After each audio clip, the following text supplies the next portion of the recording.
Auburn is heading into one of the most important transition years in the SEC. The talent is there. There's no question about that. But the identity of this team, that's still taking shape. And in a conference like the SEC, programs in transition don't get much time to figure things out before they're exposed.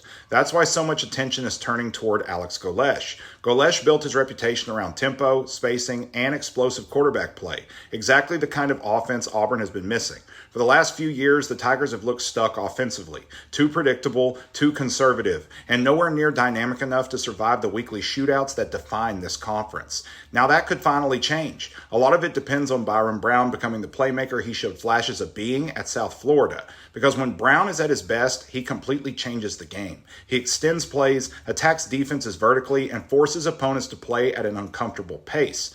What makes this rebuild even more interesting is how much turnover Auburn is dealing with. Golesh is trying to reshape the offense with 10 new starters, a number that usually signals trouble unless the portal additions hit immediately.